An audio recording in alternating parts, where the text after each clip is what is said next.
बिस्मिल्लाहिर्रहमानिर्रहीम। खातिन हज़रात, अख्तर अब्बास का सलाम पहुँचे। अरबों में उन लोगों की बहुत इज़्ज़त की जाती थी जिनमें 4 या 5 बुनियादी खूबियाँ होती थीं।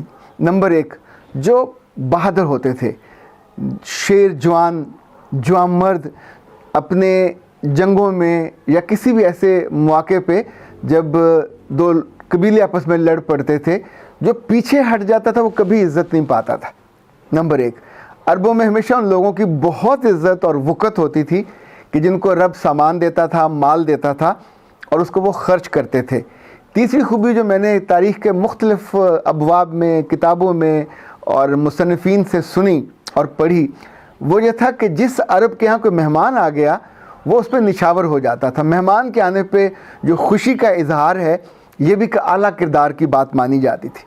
चौथी बात, जिस अरब ने कभी को बात ज़ुबान से निकाल दी, किसी को पनाह दे दी या किसी के साथ चलने का को वादा किया, किसी की सिफारिश करने का वादा किया, किसी को कुछ देने का वादा किया, ख़ुद फिर उसकी ज़िंदगी में अगर मौका ख़त्म हो गए, मौके ना भी रहे, वो माल ना रहा, वक्त ना रहा या कुछ ऐसा हो गया, पर तब भी अपनी बात से वो पीछे हटते नहीं थे। देखिए, इंसानों को किसी न किसी वजह से तो हमने वक़्त देनी होती है। जैसे गाड़ियों को हम उनकी स्पीड की वजह से, उनकी कीमत की वजह से, उनके रंग की वजह से वक़्त देते हैं, कपड़ों को भी देते हैं। हर चीज़ का कोई ना कोई म्यार ज़रूर होता है, तो इंसानों का भी म्यार है। पिछले दिनों मैंने अरब के एक बहुत बड़े दानश्वर ज़ुल्सुब की 10 नसीहतें आपको बताई थी, जो उसने अपने बेटे असजद से कही थी। तो जब मैंने उसका चैप्टर मुकम्मल किया तो उसमें कुछ बातें और भी थीं, इत्तेफाक से वो भी 10 थी। तो ये दोनों मुकम्मल होने के बाद, यानी जब उसने अपने बेटे को बिठा के, और ये बिल्कुल उस वक्त वो करीबुल मर्ग था, आखिरी सांस ले रहा था, जब उसने जाते जाते जो तोहफ़ा दिया। आप सोचिए कि जो बंदा ज़िंदगी की आखिरी सांस ले रहा हो, वो उस वक्त कितनी दिल के करीब की बात करता है। उस वक्त वो जो बात करेगा वो सच्चाई और अल्टीमेट सच्चाई की बात होगी ना, जो उसने ज़िंदगी में सीखा होगा। ये वो तोहफ़ा होगा, वो जाते जाते अपने सबसे प्यारे जिगर गोशे को देके जा रहा है। जो इस सेशन में मैं आपको बताने वाला हूँ, चूँकि उसी की कंटिन्यूटी है। उसने कहा कि जब तुम्हारे घर में कोई मेहमान आया हुआ हो तो फिर उसकी इज़्ज़त करो, उसका आदर करो, उसको घर में छोड़ के कभी मत अपने किसी काम से निकल जाओ। ये बात बहुत पते की है। ज़ाहिर है जितना आपने अच्छा सलूक किया होगा, जब आप चले जाओगे तो उस पर जो गुजरेगी, ये एक लेट डाउन करने वाली बात थी। आपने उसको प्रायोरिटी नहीं दी और उसको वहाँ छोड़ दिया, तो वो सारा आपका किया कराया पानी में फिर जाता है।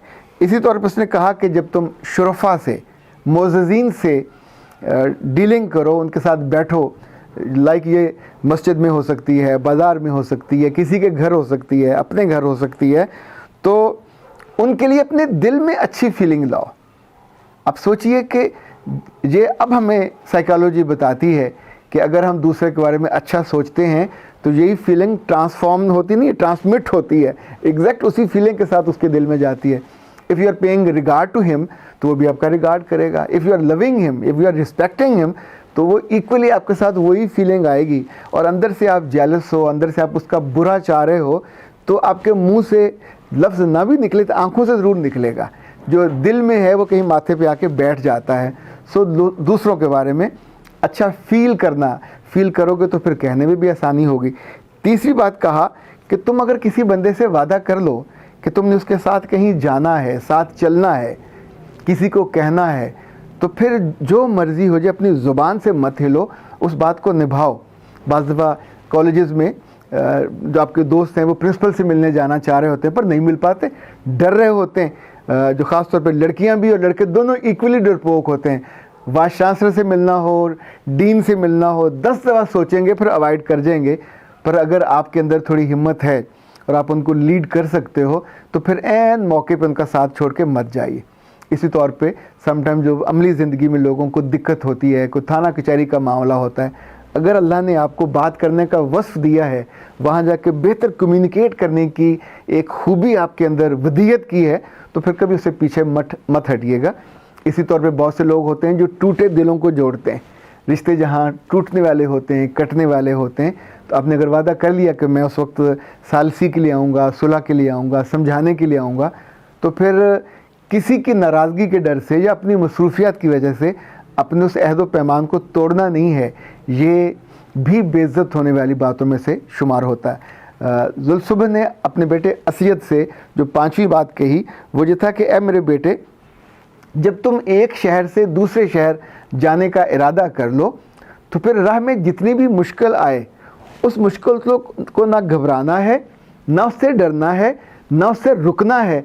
अपने टारगेट को, अपनी मंजिल को, अपने हदफ को हर सूरत में पूरा करना है और आके गिला भी नहीं करना, इसलिए कि गिले से तुम्हारी ज़ुबान आलूदा होगी तो तुम्हारा दिल भी आलूदा होगा और तुम्हारी खुशी जाती रहेगी। ऐसे बहुत दफ़ा होता है कि हम किसी काम पर निकलते हैं तो हमको उस काम की राहत नहीं मिलती, उस राह की जो रुकावटें हैं, दिक्कतें हैं, परेशानियां हैं, चाहे वो बहुत मामूली सी हुई हो, हम उनका तज़किरा आके करते हैं। नतीजतन हमारा तर्ज़ अमल मुस्तकिल एक ही नौयत का हो जाता है कि हमारी ज़ुबानों से गिला शिकवा निकलता है, राह की रुकावटों का तज़किरा होता है। हम उन खुशियों को, उन अचीवमेंट को, ज़ाहिर आप ए पॉइंट से बी तक गए हैं, ये लंबा हो सकता है, मुल्कों का सफ़र हो सकता है, तो सफ़र में दिक्कत तो होनी होती है, सफ़र में अच्छे बुरे लोग भी मिलते हैं। अगर आपने उसमें से कंकर चुनने हैं तो फिर आपके पास कंकर जमा हो जाएंगे, और अगर आपने उसमें से हीरे और मोती चुनने हैं तो वो चुनिए, आपका जो हुस्न इंतखाब है वो बहुत उम्दा हो जाएगा। 7वीं बात कही कि अपने कामों में कभी सुस्ती मत दिखाना। ये हम अब कहते हैं प्रोक्रास्टिनेशन, आज हम सिखाते हैं, पढ़ाते हैं। आप सोचिए कि आज से मानो कई 100 साल पहले उसने अपने बेटे से ये कहा कि जिस काम को करने का सोच लो, डू दैट, और उसको कर गुजरो। फिर ये जो इल्तवा है, प्रोक्रास्टिनेशन, आज का काम कल पे डालना, कल का परसों, बाबा जो आज नहीं कर सकोगे कल भी नहीं हो सकेगा। जो लोग आज का कर्ज अदा नहीं कर पाते कल वो दुगना हो जाता है। जो लोग आज का काम नहीं कर पाते तो कल का काम तो कल भी जमा है, ये भी जमा हो जाएगा, पाइलअप होता जाएगा, तो ये सारा का सारा ढेर बनता जाता है। ये जो घरों में ख़वातीन आज का काम आज निपटा लेती हैं तो शाम को जब मियाँ आते हैं, जब बच्चे आते हैं तो घर बिल्कुल साफ़ सुथरा, नीट एंड क्लीन होता है। अगर आप सोचो कि आप अच्छा शाम को करते हैं, अभी करती हूँ, शाम को करती हूँ, देर से करती हूँ, अचानक कोई मेहमान आ गया तो फिर जो शर्मिंदगी होती है और एम्बेरसमेंट होती है, इवन मियाँ बच्चे जब आते हैं तो घर बिल्कुल अगली सा, डर्टी सा, बिल्कुल अनकंफर्टेबल बंदा महसूस करता है। ये कब होता है? जब आप अपने काम को फौरी निपटाते नहीं हो, चाहे आपका टेबल हो, चाहे आपका कमरा हो, चाहे आपकी ज़िंदगी हो, चाहे आपकी यादें हों, चाहे आपकी दोस्तियां हों, चाहे आपके मामलात हों, सबको साथ साथ निपटा देना और उसको कल पे ना डालना। और जनाब अगली बात जो कही उसने वो वही है जो अरबों की, कहा जब भी तेरा रब तुझको सखी कर दे, मालो दौलत से हमकिनार कर दे, हाथ मत रोकना।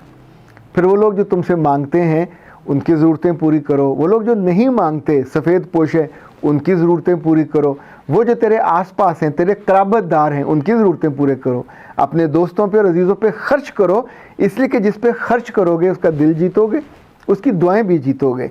और जब जब बुखल करोगे तो बखील कभी किसी की याद में ज़िंदा नहीं रहता। बखील को दुआ नहीं मिलती, बद्दुआ मिलती है। बखील की तारीफ़ नहीं होती बल्कि उस पर तनकीद और तनकीस होती है। तो ज़ाहिर है ये तो आपकी गैर मौजूदगी में होगी, तो कैसे किसी तक आपका नाम और आपका काम को अच्छे नाम से याद रहेगा या रखा जा सकता है। खातिन हज़रात, उसने बेटे से एक और दिलचस्प बात कही कि असयद, ऐ मेरे प्यारे बेटे, अगर माल किसी बखील आदमी को मिल जाए तो माल बहुत रोता और चीखता और चिल्लाता है, और माल किसी सखी को मिले तो वो मुस्कुराता है, वो खुशी से निहाल हो जाता है और सोचता है कि मैं सही घर में पहुंचा हूं। और जो आखिरी बात उसने अपने बेटे से कही, मुझे लगता हम ये बात तो बिल्कुल भी नहीं करते। ये बात बहादुरी के बारे में है, ये बात हिम्मत के बारे में है, ये बात खड़े होने के बारे में है, ये पूरे वजूद से लड़ जाने के बारे में। वो कहता है कि जब कभी मौका आए तो फिर शेरों की तरह झपटो, फिर डरो मत। जो डर गया वो ज़िंदगी में लोगों से कुचला जाता है, पिछाड़ा जाता है। जब कभी मुश्किल हालात आएँ और तुम्हारा कबीला और ख़ानदान मुश्किल में हो तो उनको छोड़ के पीछे मत हट जाओ। इसी तौर पे कभी जंग का मैदान हो, अच्छा अब तो हमारी उस तरह की जंगें नहीं होती, पर जब जब भी आपका अदारा मुश्किल में हो, आपका ग्रुप मुश्किल में हो, आपका दोस्त मुश्किल में हो, तो उस मौके पे आप बिहेव कैसे करते हैं, that determines your personality end of course your legacy. Boss से दोस्तों ने लिखा कि आप अंग्रेज़ी के लफ्ज़ बोल जाते हैं। बेटा लेगेसी ये होती है कि जब आप ना हो तो लोग आपको कैसे याद करें।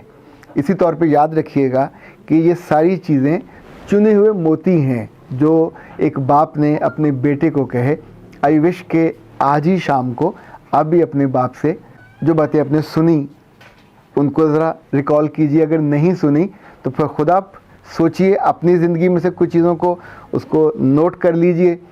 फिर अपने दोस्त से या अगर आप थोड़े बड़े हैं, आपकी बेटी और बेटा है, तो उनके साथ अगर आप रोज़ की भी एक बात शेयर करें तो आप सोचें कि ख़ुद आपके ख़जाने में महीने की 30 बातें जमा होती हैं और उन 30 बातों के लिए आपको कितनी देर लगानी पड़ेगी। रोज़ थोड़ी देर आते जाते कहीं से ढूंढेंगे, पढ़ेंगे।